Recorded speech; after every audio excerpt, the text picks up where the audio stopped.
Akuzat forta ndaj Lulzim Bashës nga kompania e cila po ndërtonte ish-parku i autobusëve në Tiranë. Ajo thotë se në vitin 2013 Basha u vuri gjob me anë të Kunatit dhe kur nuk e pranuan, e ktheu pronën e tyre në një lulishte.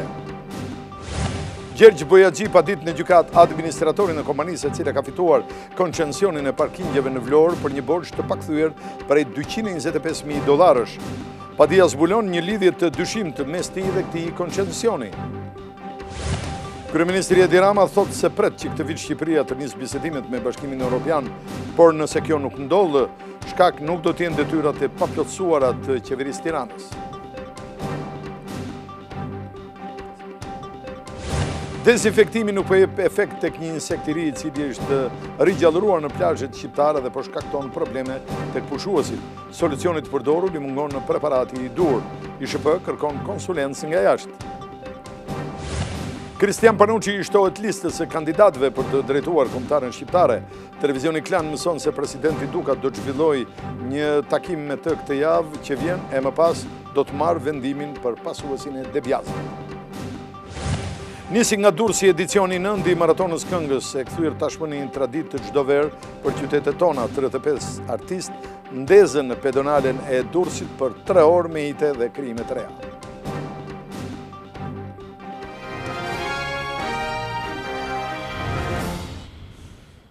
Zonja dhe zotërimi mbrëma dhe mirë se erdhët këtu në televizionin KLAN. Në këto momente ne po nisim edicionin e lajmeve të orës 19:30. Akuzat të forta bën ndaj Lulzim Bashës, kompania e cila po ndërton një kompleks banimi dhe shërbimesh tek ish-parku i autobusëve këtu në kryeqytet. Ata thonë se në vitin 2013 Basha përmes kunatit të tij u vuri gjob. Ata nuk e paguan gjobën dhe Basha përsërisin ata, pronën tonë e ktheu në lulishte.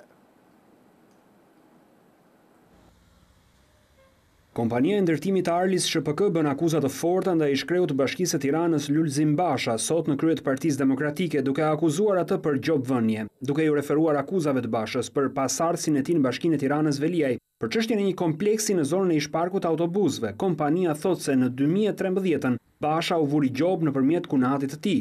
Në 2013 bashkia asaj kohe na dërgoi kunatin për t'i falur një pjesë të konsiderueshme të ndërtimit. Ne refuzuam këtë pasi ishte një gjob për të lejuar diçka që vetë plani 2013 e lejonte. Kur ne refuzuam gjobun e kunatit, zoti Basha bëri një teatr duke i quajtur lulishte pronën tonë private, si hakmarrje që nuk i falën gjysmën e biznesit. Ndërsa Basha thotë se janë oligarkët që vendosin për lejet e ndërtimit, kompania e ndërtimit thotë se leja për këtë kompleks është dhënë në bazë të planit vendor të miratuar nga vetë Lulzim Basha kur drejtonte bashkinë.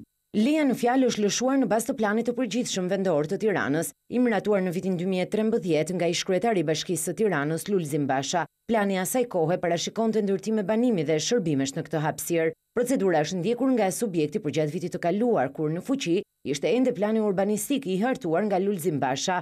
Sipas kompanisë, në 2015 Bashkia e Re rriti ndjeshëm taksat për ndërtuesit deri në 10 fish. Ndaj sot Bashkia e Tiranës nga të treja fazat e ndërtimit përfiton 5 milion euro taksa për investime publike si dhe 50% të territorit si hapësirë të gjelbër për lulishte për komunitetin. Në terma financiar, për kompaninë tonë, pagesa e kësaj takse gjigante dhe falja e gjysmës së pronës komunitetit është njësoj në vlerën me atë që kërkonte kunati, por ne pranuam më mirë t'ia japim këtë bashkisë për interes publik, sesa një individi privat të lidhur me ish-kryetarin. Në fund të reagimit të saj, kompania e ndërtimit bën një lutje për politikanët që të mos abuzojnë me pronën e tyre private dhe as me protesta për të vënë gjobat e radhës, pasi sipas tyre kanë paguar taksa 10 fish, po falin gjysmën e pronës dhe nuk munden t'i japin më shumë.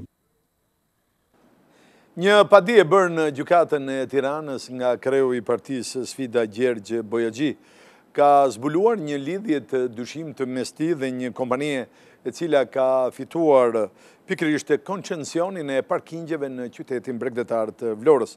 Në padi Bojaxhi shprehet se ai ka dhënë administratorit të kësaj kompanie $225.000 në kohën e themelimit të saj dhe se kjo shumë nuk i është kthyer.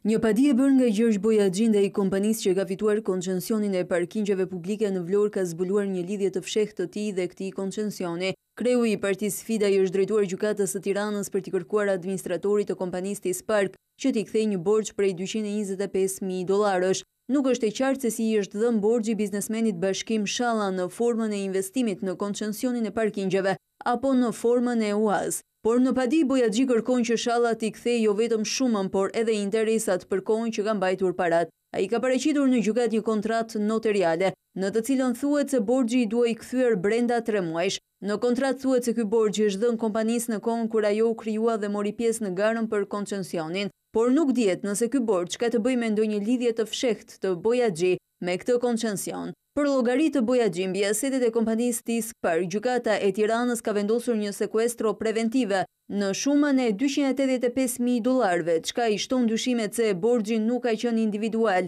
mes Bojaxhi dhe biznesmenit Shalla, por në të është përfshirë edhe kompania koncesionare. Borxhi prej $225.000 I është dhënë Bashkim Shallës më 22 prill 2016.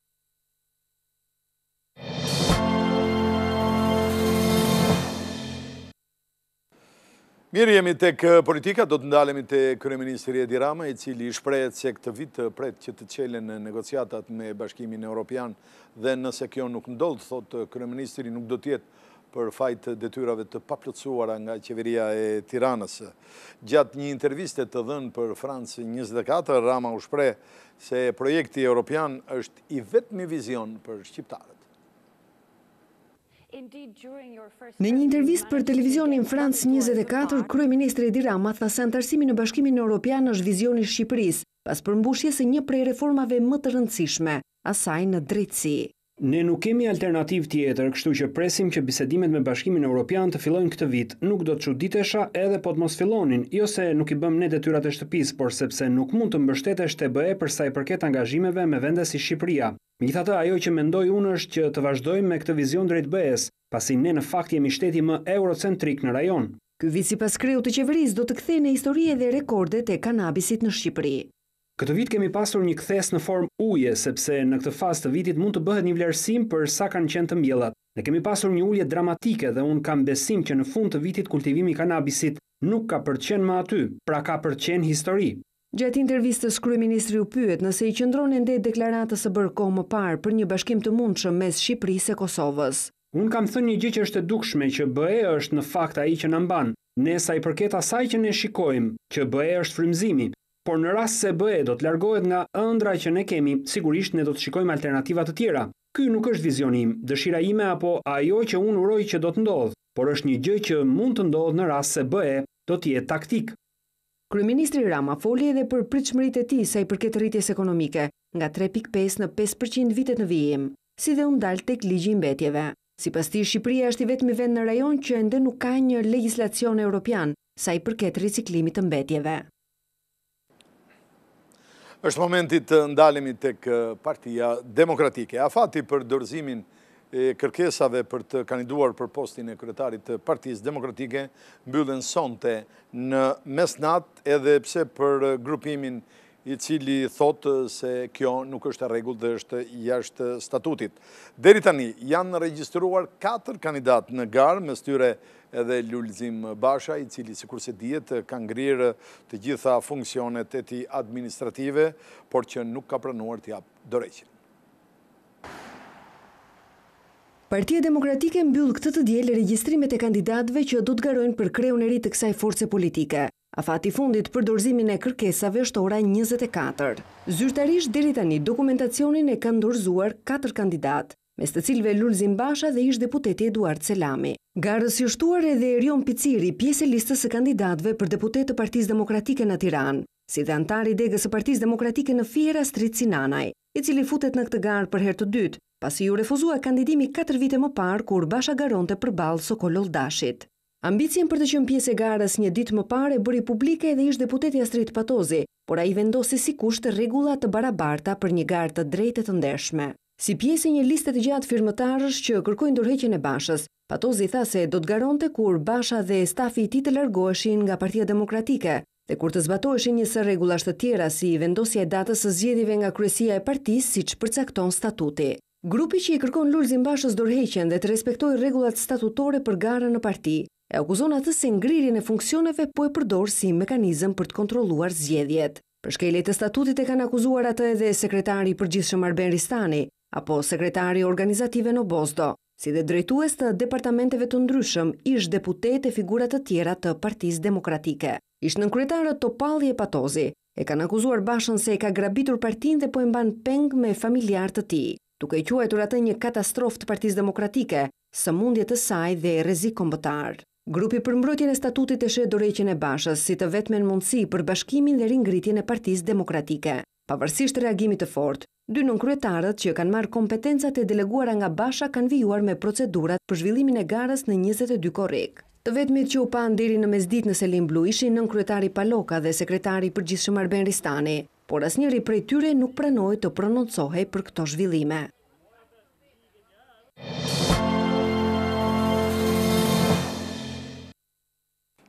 Ecim me të tjera informacione. Një sasi eksplozivi shpërtheu mëngjesin e kësaj të diele në banesën e biznesmenit Roland Mehmeti në lagjen Lirimin në qytetin e Vlorës. Për fat të mirë, shpërthimi ka shkaktuar vetëm dëme materiale, ndërsa mësohet se pak javë më parë me tritol është sulmuar gjithashtu një lokal në pronësi të tij. Një sasi eksplozivi shpërtheu mëngjesin e kësaj të diele në banesën e biznesmenit Robert Mehmeti në rrugën Demokracia në Vlorë. Pamjet që shihni i përkasin viles në pronësi të Mehmetit, i cili ndodhet jashtë vendit. Ngjarja ndodhi rreth orës 3:25 minuta të mëngjesit. Lënda plazë është hedhur pranë derës së banesës nga jashtë oborrit të saj. Nga shpërthimi nuk ka patur persona të lënduar, por vetëm dëme të vogla materiale në pragun e derës. Pak javë më parë, një sasi eksplozivi shpërtheu në katin e parë të kësaj ndërtese, e cila shërben si lokal, por që pronari Mehmeti e ka lëshuar me qera. As në këtë rast nuk pati të lënduar. Policia dyshon se të dy rastet kanë lidhje mes tyre dhe mund të jenë një paralajmërim për biznesmenin, por nga hetimet e kryera nuk ka rezultuar që ai të ketë rekorde kriminale. Një person ka humbur jetën dhe 5 të tjerë mbetën të plagosur në një aksident rrugor i cili ndodhi në Peqin. 2 nga të plagosurit janë fëmijë. Automjeti me 6 familjarët doli nga rruga dhe përfundoi në një kanal pranë aksit të Bishqem Kavajeni, duke ndjekur pikërisht pamjet e makinës në kanal. Viktima është pranvera Mehmeti, 31 vjeçe. Personat e aksidentuar por ktheheshin nga një dasëm. Shkaki i aksidentit dyshohet se është përdorimi i alkoolit dhe shpejtësia te normave të lejuara. 2 persona të kërkuar për akuzat e vrasjes mbetur në tentativë dhe të armbajtjes pa leje u arrestuan nga policia e Vlorës. Paris Sulejmani, 30 vjeç, dhe Olsi Koceli, 28 vjeç, të 2 banues në Vlorë, u kapën në zonën e ujit të ftohët në 2 aksione të ndryshme, që të 2 mbanin me vete pistoleta. Sipas policisë, Paris Sulejmani më nëntë shkurt të këtij viti plagosi me pistoletë roje në një pike bastesh, po ashtu ai ka qenë në kërkim për shitje droge dhe falsifikim dokumentash, ndërsa Olsi Koceli ishte në kërkim pasi në vitin 2016 kishte tentuar të vriste me armë një person në Vlorë. Drejtori i përgjithshëm i policisë së shtetit Haki Qako ka inspektuar gjatë ditës së diel gërgderdhjen e lumit shkumbin si dhe malsin e Krujës, 2 zona të njohura për kultivimin e kanabisit. Gjatë inspektimeve, Qako takoi dhe efektiv të policisë lokale në Krujë. Kavaje e Rogozhinku tha se gjatë këtij viti ka patur konstatime për sipërfaqe të vogla të mbjella me kanabis. Në operacionet e kryera nga forcat e ndërhyrjes së shpejtë gjatë së shtunës së të dielës në Krujë, janë asgjësuar 463 bim kanabis, ndërsa në pyllin e Shëndëllis në Fier janë asgjësuar 144 rrënjë kanabis.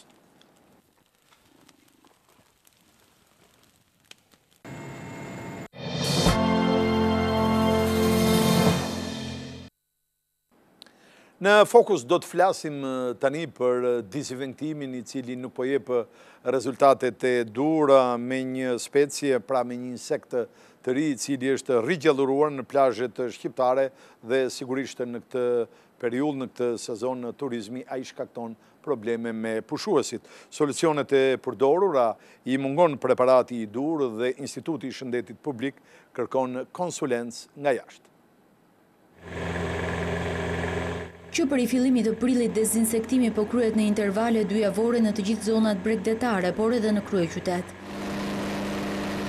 Në zonën e Divjakës, spërkatet me një preparat biologjik i cili nuk është insekticid. Ai vepron vetëm mbi larvat e mushkojave, dhe kryesisht për mushkojën tigër. Ndryshe nga 3 vitet e shkuara, kur nisi edhe procesi i dezinsektimit me preparate biologjike, pushuesit ankohen se ndjejnë praninë e mushkonjave dhe pickimet e tyre bezdisëse. Mushkonjat dhe harret janë të vogla ato, janë shumë të bezdisshme. Ekspertët e Institutit të Shëndetit Publik sqarojnë se nuk bëhet fjalë për mushkonjat e zakonshme, por një tjetër insekt të ngjashëm që është riaktivizuar këtë vit. Bëhet fjalë për një lloj tjetër dipteri, që është simulit, i cili është mjaft aktiv, fillon zhvillimin e tij në muajin mars dhe arrin kulmin gjatë qershorit dhe në fillim të korrikut. Këto janë insekte të cilat janë mjaft agresive, fluturojnë në tufa dhe pickojnë në një mënyrë shumë shqetësuese. Gjatë monitorimeve kemi konstatuar një rritje të numrit të simuliteve. Preparati biologjik që përdoret për të luftuar mushkonjat nuk ka asnjë efekt mbi këtë insekt pickues që shkakton edhe alergji.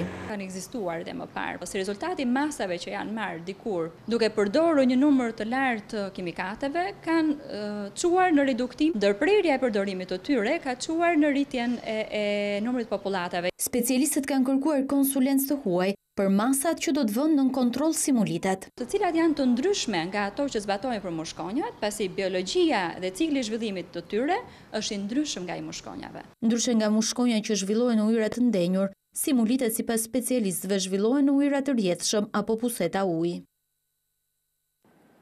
Flasim tani për plazhin e Tales, i cili edhe pse është një ndër më të frekuentuarit e Bregdetit Lezhës, nuk ka urgjencë mjekësore. Janë vetë pushuesit të cilët tregojnë se një ditë më parë një pushues nga Kosova humbi jetën sepse i mungoi pikërisht ndihma e parë. Ashtu si një vit më parë edhe këtë sezon turistik në Talje të Lezhës mungon shërbimi i urgjencës.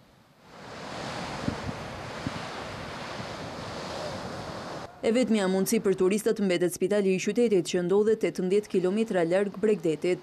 Mungesa urgjencës do të jetë shqetësimi kryesor i kësaj vere në Bregdetin e Tales. Distanca larget me spitalin e Lezhës e bën akoma më problematike situatën. Viktima e parë i referohet pikërisht mosmarrjes në kohë të ndihmës së parë. Për pushuesit, ky shërbim mbetet thelbësor në një kohë kur temperaturat janë tepër të larta dhe Bregdeti i Tales është shumë i frekuentuar. Disa tregojnë se si një 46 vjeçar nga Kosova nuk arriti të marrë ndihmën e parë dhe humbi jetën gjatë rrugës për në spital. Ka nevojë për urgjencë, ka nevojë edhe për grup shpëtimi. Kto është këtë me vend të tjetë një urgjencë, për arsye spitali është larg. Në mram duke të ka vdek një. Edhe urgjenca ka më shumë vonesë. Dje patëm një rast, sikur të ishte kon ambulancë aty, do të ishte sot gjatë. Ndonse sezoni turistik po i afrohet pikut, Drejtoria e Shëndetit Publik në Lezhë ende nuk ka një afat se kur mund të vendoset shërbimi i urgjencës në këtë zonë bregdetare. Berati sot ka shënuar temperaturën të lartë të këtyre ditëve. Plazhet natyrisht janë frekuentuar me bollok, por duhet thënë se sot ditën e diel temperaturat kanë shënuar një ulje të ndjeshme. Pushues të shumë po shijojnë ditët e fundit të temperaturave ekstreme mbi 40 gradë që pushtuan Shqipërinë këto ditë. Vlera më e lartë e temperaturave u regjistrua në qytetin e Beratit duke shënuar 41.4 gradë. Për t'i shpëtuar të nxehtit përvëllues të këtij fund qershori, pushues nga vendi dhe të huaj zgjodhën të freskoheshin në ujërat e Jonit dhe të Adriatikut. Patjetër që vetëm deti e zbut atë nxehtësi. Po, ku ka gjë më të mirë se sa të shkosh në Bregdet. Por nga dita e sotme, në të gjithë vendin temperaturat janë ulur me 5 gradë, duke sjell edhe rreshje shiu. Ditën e nesërme temperaturat minimale pritet të zbresin sërish, duke arritur në vlerat 12 gradë, ndërsa maksimalja nuk do e kalojë 33-34 gradë. Task Forca e ngritur nga Bashkia e Tiranës kundër abuzimeve me ujin e pishëm ka identifikuar 318 lidhje të paligjshme gjatë aksionit në fundjavë. Aksioni ishte përqendruar në zonën e Dajtit, Babrus, Kombinatit, rrugës Kavajës, Pallatit Meshigjeta, lagjen e Lemi e zonat tjera. Në shumicën e rasteve është konstatuar se uji i pishëm përdorej për vaditje. Krahas ndërprerjeve të lidhjeve të paligjshme janë vendosur 21 gjoba për familjar dhe 11 për biznese. Një pjesë e rasteve janë referuar në polici e prokurori, ndërsa 3 persona janë shoqëruar në komisariate.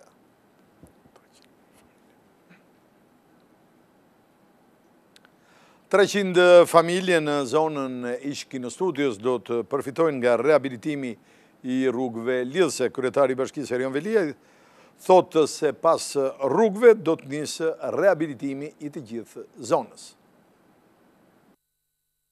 Bashkia e Tiranës ka nisur nga puna për rikonstruksionin e rrugëve lidhëse në zonën e Ishkino Studios, pjesë e njësisë administrative numër 4. Punimet u inspektuan nga kryetari i bashkisë Erjon Veliaj, i cili theksoi se nga ky investim do të përfitojnë rreth 300 familje. Kjo është një zonë që lidh Kino Studion me 3700, kemi rreth 80 familje në këtë zonë, po 300 pastaj në të gjithë pellgun.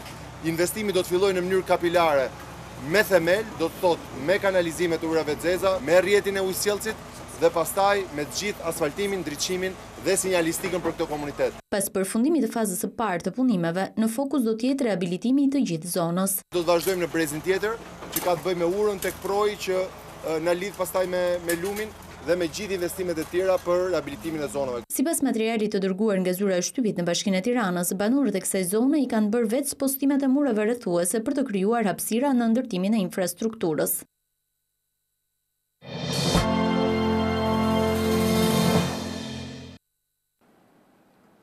Për presidentin Amerikan Donald Trump, komentet negative ndaj 2 gazetarëve të një televizioni Amerikan nuk janë gjë tjetër veç një tregues sa i vetë është një president i kohëve moderne.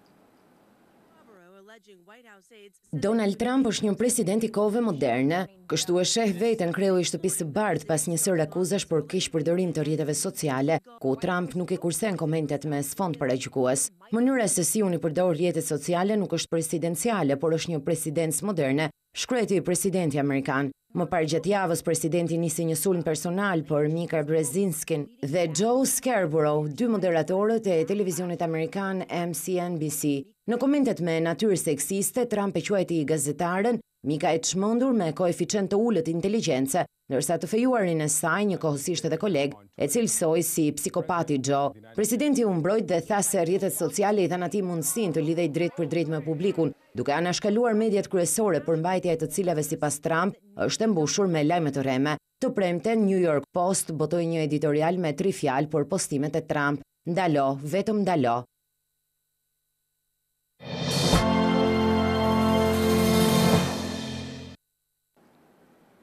Jemi tek sporti, pikpyetje ka për vendin e lënë vakant nga Gjani Debiazi në stolin e kombëtares tonë. Një emër tjetër i shtuar kandidaturave, ky është ai Kristian Panucit, një ish lojtar i përfaqësueses italiane. Televizioni KLAN ka mësuar se presidenti i Federatës Duka do të ketë gjatë javës një takim me të, ku dhe do të vendosë për zëvendësuesin e Debiazit.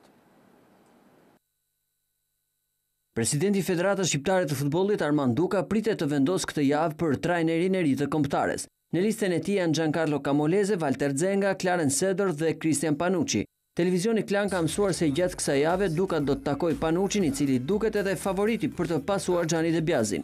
Ende e paqartë se kur dhe ku, por mendohet se pas këtij takimi Duka do të vendosë për teknikun që do të pasojë Debiazin në pankinën kuqezit, të cilin për procedurë do t'ia paraqesë edhe komitetit ekzekutiv. Një mbledhje e këtij organi të Federatës Shqiptare të Futbollit është parashikuar këtë të hënë. Christian Panucci aktualisht nuk drejton ndonjë ekip, por punon si analist në studiot sportive të Mediaset. Kushti i parë i Armand Dukës për trajnerin e ri është kualifikimi në Europianin e ardhshëm. Sa i përket termave të kontratës, çdo gjë tjetër është e negociueshme. Duke qenë se Duka preferon një emër të madh në krye të kombëtares, nuk përjashtohet edhe insistimi i tij për Clarence Seedorf. Nëse palët do të bien dakord, mund të jetë holandezi ai që do të veshë uniformën kuqezi. Por kur bëhet fjalë për negociata, asgjë nuk është e sigurt deri kur të hidhen firmat mbi kontratë. Sonte në mbrëmje do të luhet dhe finalja e Kupës Konfederatës mes Kilit dhe Gjermanisë. 2 skuadrat presin një përballje të fortë pasi synojnë trofeun për herë të parë. Stadiumi Krestovski në Shën Petersburg do t'jetë skena e finales së Kupës së Konfederatave që do të luhet mes Gjermanisë dhe Kilit. 2 skuadrat janë sërish përballë njëra tjetrës pas ndeshjes në grup e cila përfundoi në barazimin 1-1, por kësaj radhe do të diskutohet trofeu që i mungon të dyjave. Kili do t'i besojë të njëjtëve lojtarë që triumfuan me 11 metërsha me Portugalin. I vetmi problem për amerikano-jugorët është lodhja, duke qenë se kanë luajtur për 120 minuta vetëm 3 ditë më parë. Por Kili gjithsesi ka pushuar një ditë më shumë se gjermanët. Do të jetë një ndeshje shumë e fortë. Kemi treguar dëshirë dhe besim për të fituar trofeun, gjithashtu edhe se meritojmë të jemi në finale. Përballë Gjermanisë duhet të nxjerrim më të mirën tonë. Nga ana tjetër, Joakim Löw duket se do të bëjë disa ndryshime në formacion. Të dyja skuadrat duan të fitojnë këtë trofe. Ne e dim mirë se çfarë skuadre do të kemi përpara. Kili është një skuadër me një lojë të shkëlqyer dhe me lojtar me eksperiencë. Në mbrojtje Syle dhe Rüdiger, ndërsa Ginter duhet të futet në vend të Kimmich, i cili do të rreshtohet në mesfush në vend të Henriks. Pjesa tjetër mbetet i njëjti formacion që fitoi lehtësisht me Meksikën. Është një moment kur klubet e futbollit janë të angazhuara në merkaton e futbolistëve dhe disa lojtarë të njohur nuk kanë kontratë dhe mund të blihen me pak shpenzime. Kronika na njeh dhe me emrat e tyre. Me hapjen e merkatos së verës, zyrtarisht klubet e futbollit kanë nisur gjuetin e lojtarëve. Të gjithë shpresojnë të marrin futbollistë të mirë dhe të shpenzojnë pak, por janë disa lojtarë që mund të sigurohen pa shumë shpenzime pasi aktualisht nuk janë në kontratë. Në top listë është Zlatan Ibrahimović, padyshim më i famshëm i cili nuk ka një ekip. Suedezi është duke u trajtuar pas një dëmtimi të rëndë në gjuhë. Me 17 gola të shënuar në sezonin e fundit, Manchester United edhe mund ta kishte mbajtur, por ai shumë shpejt do të mbush 36 vjeç dhe i duhet shumë kohë për të rikuperuar nga dëmtimi. Destinacioni më i mundshëm është Atletico Madrid. Spanjollëve u është ndaluar merkato deri në janarin e ardhshëm. Vështirë ta imagjinosh John Terryn pa uniformën e Chelsea, por raportohet se Birmingham City ka bërë një ofertë ish kapitenit të kombëtares angleze. Për firmën e tij garon edhe Aston Villa. Megjithse u shfaq fare pak në sezonin e shkuar, Terry kërkohet edhe nga West Bromwich Albion dhe Bournemouth. Një tjetër mbrojtës veteran është Pepe, i cili u largua nga Real Madrid pas 10 vitesh. Ai luan ende në kombëtaren e Portugalisë. Paris Saint-Germain thuhet se dëshiron lojtarin. Një prej ikonave spanjolle, Iker Casillas, u largua nga Porto pas 2 sezoneve zhgënjyese. E ardhmja e tij është e lidhur me një prej klubeve më të famshëm në Europë, Liverpoolin. Teksa Torres pret të rinovojë, hezitimi i Atletico Madrid mund ta nxjerrë të lirë sulmuesin. Një numër i madh skuadrash europiane janë vënë në radhë në pritje të rastit, edhe për faktin se El Niño shihet se ka ende për të dhënë. Flasim tani për Paulo Dybala, i cili befason përsëri me aftësitë e tij. Ndjekim. U kthye në Argjentinë për të luajtur një ndeshje për bamirësi, por Paulo Dybala, sulmuesi i Juventusit, tregoi se po luante shumë seriozisht. Në qytetin e tij të lindjes, Laguna Larga të provincës së Cordobas, Dybala veshi edhe një herë këpucët e futbollit. Gjatë ndeshjes, sulmuesit ju kërkua që të bënte një goditje të pamundur. Në pritje të saj, shikoni se çfarë ndodh në ekipin kundërshtar. Të gjithë vërshojnë drejt portës, madje edhe pjesë e stafit teknik përpiqen të izolojnë çdo hapësirë të mundshme. Më shumë se 20 vet bllokojnë portën e megjithatë nuk e ndalen dot topin e tij. Këtë sezon me Juventusin, Paulo Dybala ka shënuar 11 gola në kampionat dhe 4 në Champions League.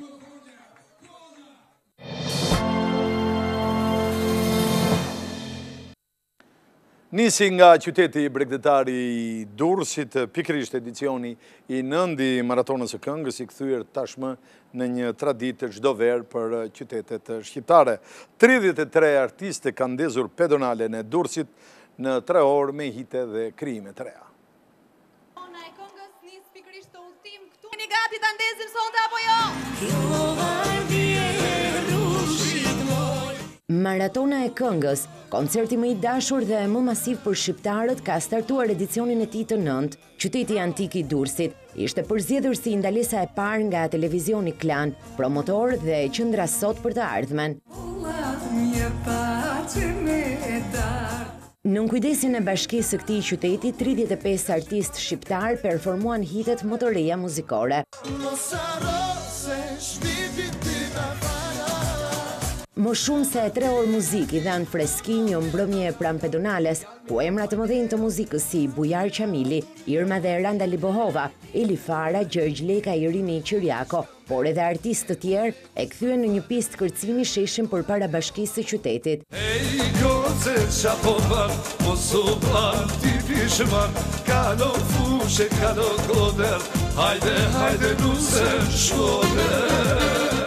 Një koncert që mban firmën e producentëve artistik Bledi Laço, Adrian Hila e Pandi Laço, sjell në skenë produksionet e kompozitorëve më të suksesshëm, artistë të rrymave të ndryshme muzikore, por gjithashtu bashkon shqiptarët nga mbar trevat ku do ndodhen, duke qenë eventi më popullor i këtij sezoni veror.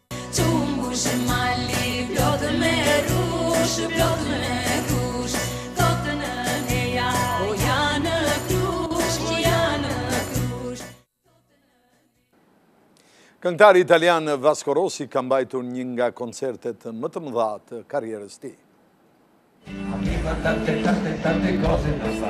Pas plot 40 vitesh në skenë, artisti italian Vasco Rossi krijon të njëjtin efekt çmendurie tek fansat e tij. Dhe veçanërisht tek fanset, të cilat kapën në veçanti edhe transmitimin live kur në mes të koncertit në Modena Park dolën topless. Koncerti rekord që u mbajt këtë fundjavë në Itali mblodhi më shumë se 220.000 fansa në Modena, ndërsa u ndoq nga më shumë se 5.5 milion italian drejt për drejt në rajuno. Era il 1998. 65 vjeçari shkroi sërish historinë e muzikës italiane kur në një koncert të vetëm, për 3 orë gjysmë bëri të kërcenin e të këndonin mijëra fansa, teksa solli live 40 këngët më të njohura të repertorit të tij. Një koncert që nuk do të mbaroj kur, bërtiti Vasco sapo u ngjit në skenë ku u celebroi edhe 40 vitet e dashurisë me muzikën dhe publikun. Këtu përfunduam këtë edicion, ne bashkë do të qihemi në edicionin e radhës, sa ka që zonja dhe zotërinj, ju falenderit për vëmendjen. Mirupafshim.